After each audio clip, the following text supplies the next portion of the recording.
Our challenge was the following. How can news media organizations partner with universities and high schools to create and support news literacy initiatives? Get real close to the mic. Yeah.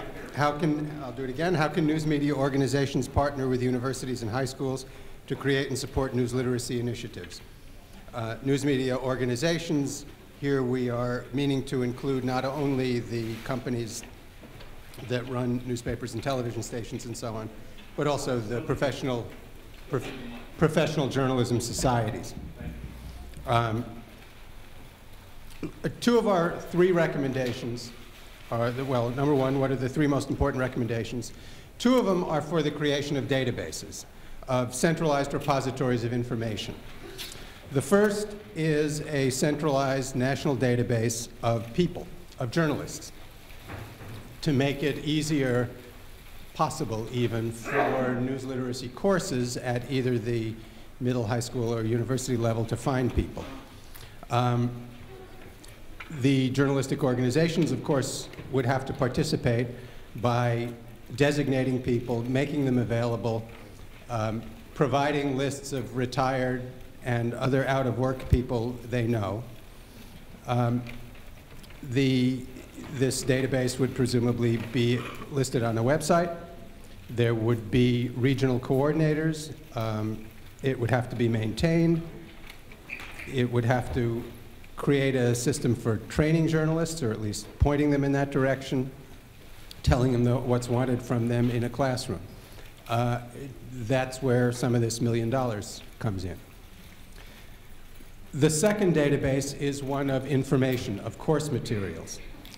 Everybody involved in this seems to think that one of the hardest things is to find the examples that you need, the practical examples, the case studies for a class. And the farther out and down you're pushing that, the harder it gets. You know, Howie and his people can do it at Stony Brook, but once you get down to a high school, this gets really tough. So that's the second database.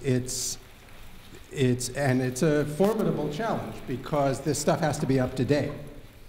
So again, I'm combining the second with the first. The second is how would you spend the money, and money would be required to have people as a full-time job find clips, find examples, edit video, scan local video, which is not easily available now as some of this other stuff is.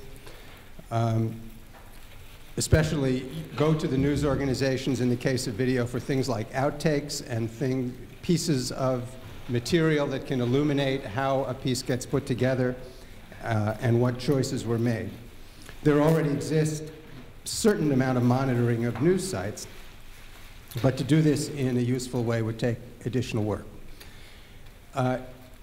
We were also talking about a possible social dimension to this. I know Andrew has another section with digital pieces, but if the materials would be made available and people would have a way to discuss them, perhaps in a way that News Trust has opened the door to by providing a rating system and a place for conversation and sharing of experience, that would be useful as well. The third recommendation, the non-database one, is to encourage the news organizations to give students an outlet for publishing material themselves, learning about news literacy by practicing it. Someone made a comparison to a school orchestra where you don't have to be a music student to learn to play a clarinet, and you don't even have to learn to play it very well, but the effort in itself is instructive and something that can stay with you for your whole life.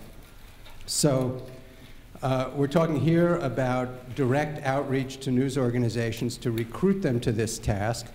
Many news organizations have hyperlocal sites these days, or community sites of one kind or another, that would be appropriate for student journalists or student non-journalists to write about activities in their communities. And it could be quite active.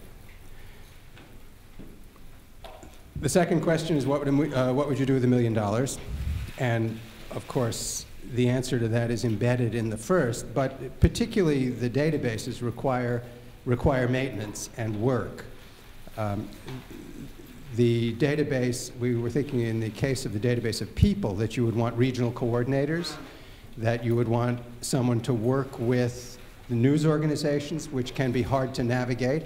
And while it is probably a good idea to ask the news organizations to make their own people available to make it easier to navigate, having someone who could do that as a job would be very valuable.